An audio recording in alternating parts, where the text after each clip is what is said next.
지난번 강의에서 선교와 교회로서 구세군을 소개해 드렸습니다. 오늘은 여러분에게 구세군의 사회 선교 활동에 대해 알아보겠습니다. 구세군 하면은 가장 많이 떠오르는 것이 무엇일까요?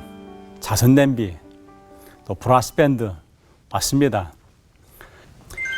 1908년 한국에 구세군이 처음 들어왔을 때 외국 선교사님들이 금관악기를 연주하며 사람들의 주목을 받았습니다. 그리고 구세군의 각 교회와 시설들에서도 각자의 브라스밴드를 운영하며 구세군 문화선교의 큰 축을 형성했습니다. 여러분이 잘 알고 있는 이러한 활동은 구세군의 전체 활동 중에 외부적으로 드러나는 일부입니다. 먼저 브라스밴드에 대해 알아보겠습니다. 브라스밴드는 구세군 후세원 아이들이 사회 일원으로 건강하게 성장할 수 있도록 진행한 다양한 프로그램 중에 하나였습니다. 지금부터는 서울 후생원 이야기입니다. 아주 오랜 시절 3.1 운동이 일어났던 일제시대로 올라갑니다. 1918년 말 경성에는 많은 소년들이 거리에서 구걸하며 지내야 되는 매우 힘든 생활을 보내야 했습니다.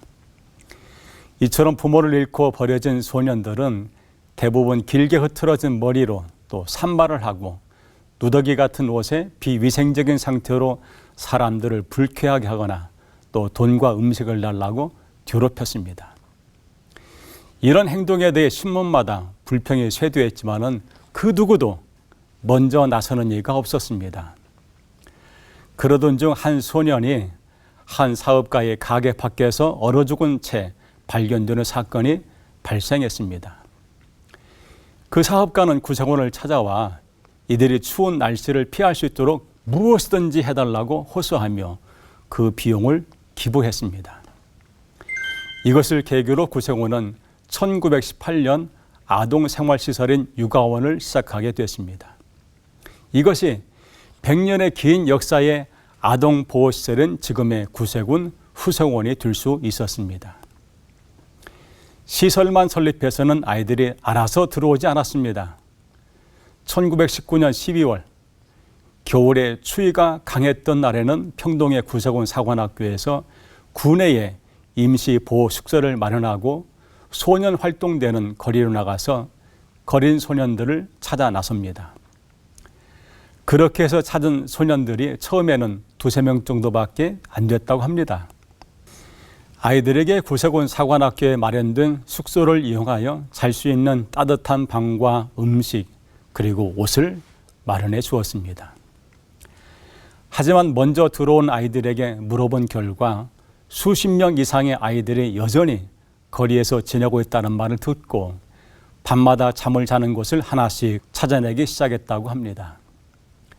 그 아이들이 자던 곳은 생선시장에 버려진 빈 생선 상자, 양국시장의 쓰레기 더미, 먼지투성이의 쓰레기통, 청계천 다리밑 등 이런 곳에 있는 아이들을 포기하지 않고 아픈 가슴을 부여잡고 아이를 계속해서 찾아냅니다.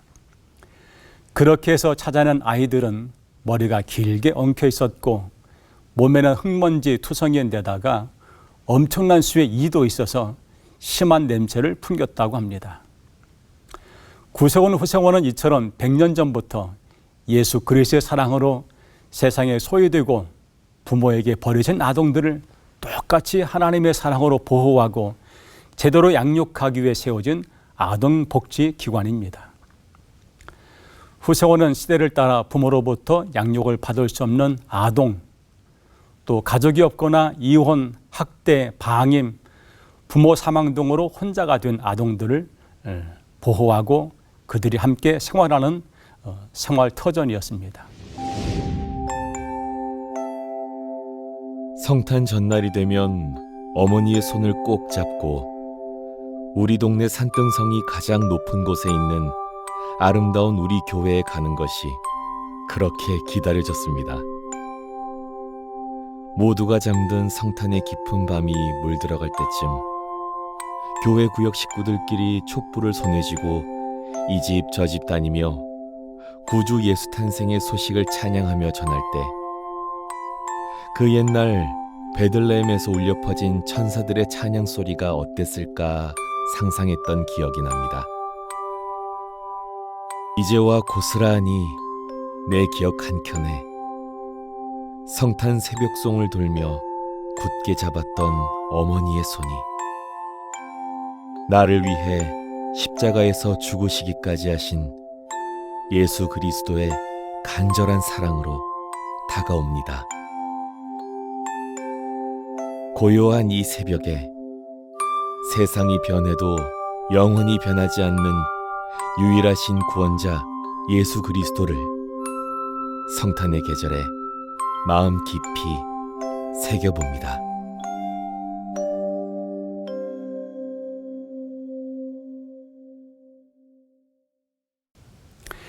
크리스마스 시즌이 오면은 거리에 자선 냄비 많이 보셨지요? 많은 추억들이 아마도 있을 겁니다. 이 시간에 알려드릴 주제는 구세군의 자선 냄비입니다. 구세군 자선 냄비에 대한 따뜻한 이야기를 소개하겠습니다.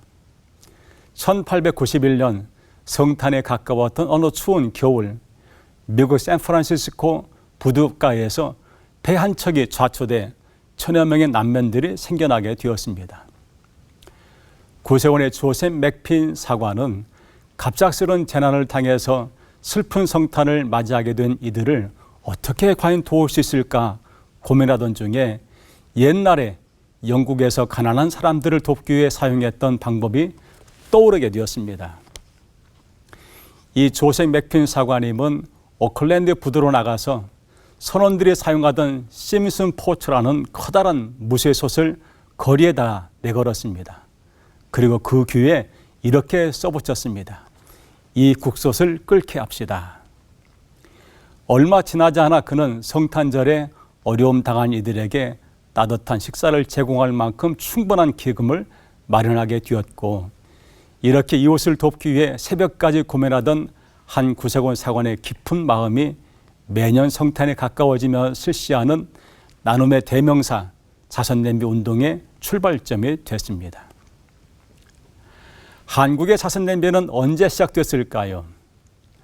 1928년 최초의 자선냄비가 시작됐습니다. 한국에서의 자선냄비는 1928년 12월 서울에서 처음 시작됐는데, 1928년은 1차 세계대전 중에 일본이 쌀 부족 현상을 심각하게 겪게 되자 한국의 쌀 수탈을 강화하기 위해 산미 증식 법안을 계획한 해였습니다. 당시 조선 전역에는 심한 가뭄으로 인해서 흉년과 또 뒤운 홍수 등으로 많은 곳에서 양곡 추수가 실패한 해였습니다.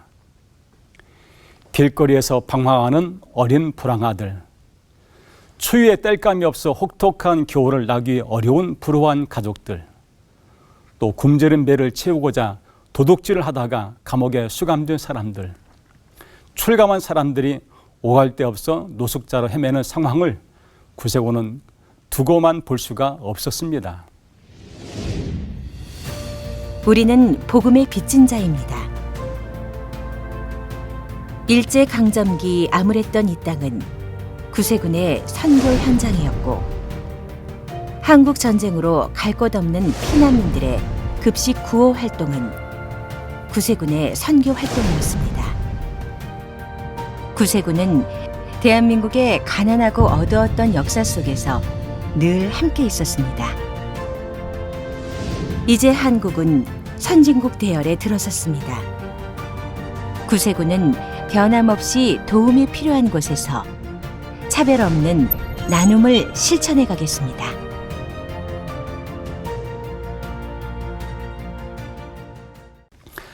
(1928년 12월) 예수 그리스도의 탄생을 알리는 크리스마스 시즌을 중심으로 15일부터 31일까지 서울 시내 20개소에서 최초의 자선냄비를 진행해서 모금된 총 금액이 848원 67전이었습니다. 이 모금된 금액으로 구세군 본부 근처에서 급식조를 차리고 매일 120명에서 130명 정도의 거린들에게 따뜻한 밥과 국을 제공해 주었고, 매일 아침 극빈 가정들에게 쌀을 배급해 주었습니다. 이 외에도 의복과 음식 그리고 땔감이나 난방 연료를 지원해 줄 수도 있었습니다. 몇 해 전 국제시장이라는 영화가 전국 극장에서 돌풍을 일으켰습니다.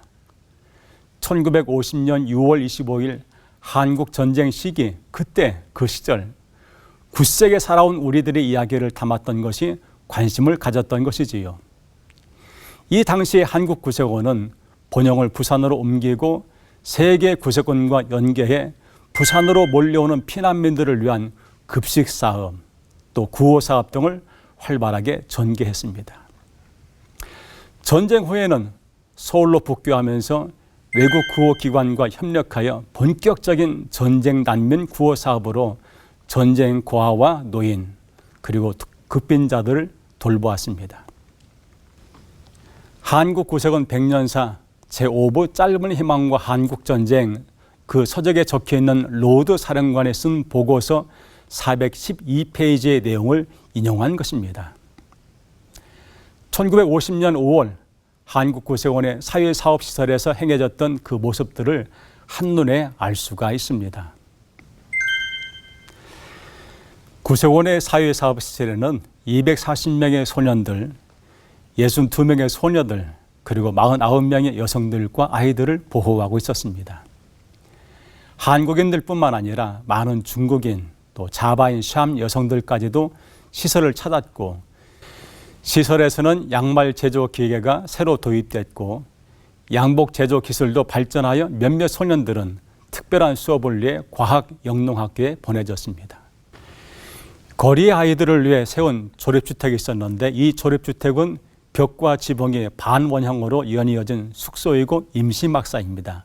여기에서 겨울을 맞아 노숙자와 수백 명의 거리 아이들과 소녀들에게 이 숙소를 제공하게 되었고 그곳에서 따뜻한 음식과 잠자리를 제공받았습니다. 가장 나이가 어린 40명의 가난한 아이들은 후생학원과 해천원으로 보내졌고 그들 중에 15명에게는 공동생활에 중요한 양성 폐결핵 치료를 위해서 엑스레이 검진을 했습니다. 무이촌 마을에는 구세군 이동 진료 차량이 방문해서 구세군 의사와 간호사들이 치료하는 프로그램도 진행했습니다.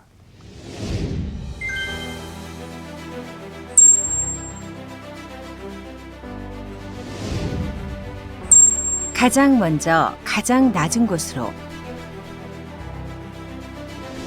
한국구세군은 1908년 비롯되었으며 대한민국의 가난하고 어두웠던 역사 속에서 늘 함께 있었습니다. 엄혹했던 일제강점기, 더욱이 대기근으로 굶주려 죽는 사람과 거린, 도둑으로 전락한 사람들이 속출하던 때였습니다.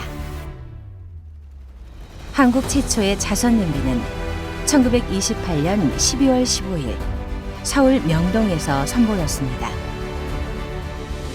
이후 구세군 자선냄비는 가장 먼저 가장 낮은 곳에서 도움의 손길을 전하고자 애써왔습니다. 한국 전쟁 당시 피난민 구호에 앞장섰으며 어려움을 겪는 이웃을 도왔습니다.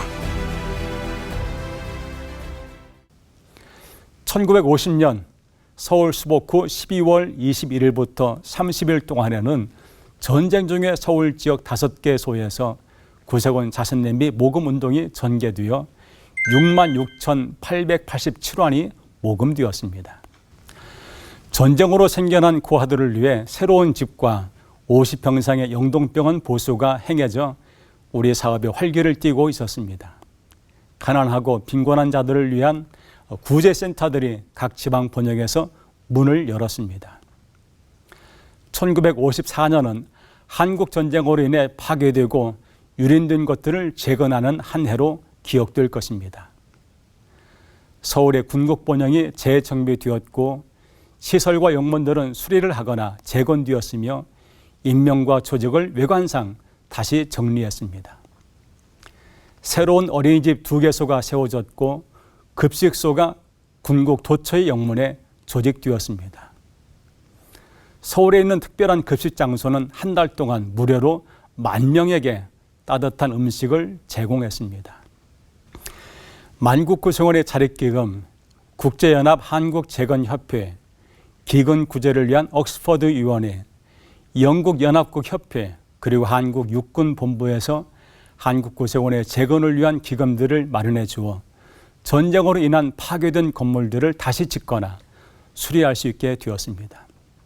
또 영동병원의 장비 재건을 위해 특별 보조금이 UN 한국재건단과 미 한국기금에서 보조되어 봉사 영역을 확장시켜 나가게 됩니다. 그 다음해인 1956년에는 위도선 사령관이 한국자원봉사자 기관협의회 의장으로 선출되었습니다. 그 기관은 캐톨릭, 개신교, 비종교단체, 한미재단, 미국 원조물자 발송협회 등 국제적으로 잘 알려진 단체들이 포함되어 있었는데 구세원의 사회사업에서 지속적인 봉사와 또 국제적인 복지를 향해 나가는 데 도움이 되었습니다. 구세원은 사회사업중앙봉사회관을 개관하고 구번영을 청학관, 또 급식사업소, 물품 판매 매장으로 리모델링을 하게 됩니다. 이 사업을 위해서 인크라에서 $9,000를 기부하게 됩니다. 1957년 대부분의 주요 재건 사역이 끝나고 있었지만은 고통스러운 해를 직접적으로 경험했기에 두 가지의 기본적인 사회 문제가 발생하게 됩니다. 그것은 바로 집 없는 노인들과 고아들이었습니다. 구세군은 기근 구제를 위해 영국 옥스퍼드 위원회의 기금을 지원받아서 우리를 찾아오는 아이들에게 음식을 제공하기 위해서 5개의 건물을 세웠으며 또 집 없는 노인들의 문제를 해결하기 위해 서울에 집중 구락부를 세우게 됩니다. 시설에서 돌볼 수 없는 많은 사람들을 위해 7개의 구세군 급식소에서 5,000명 이상의 아이들과 노인들에게 음식을 제공하게 됩니다.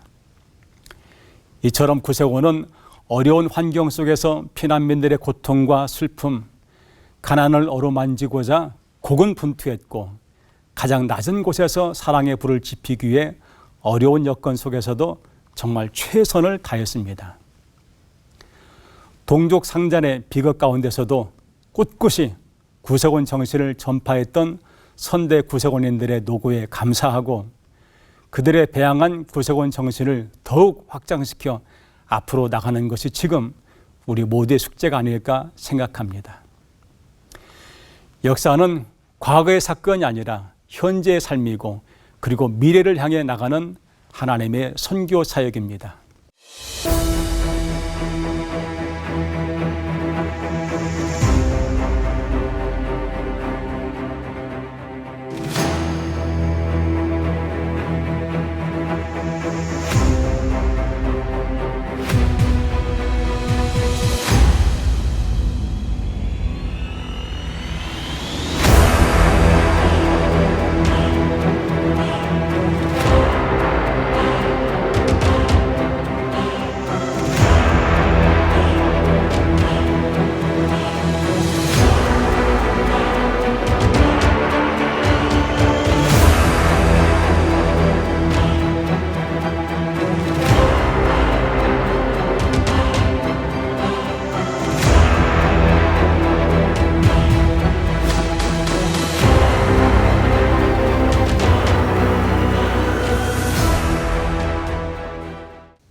한국 구세군 역사도 어느덧 100년이 넘어 흘러가고 있습니다.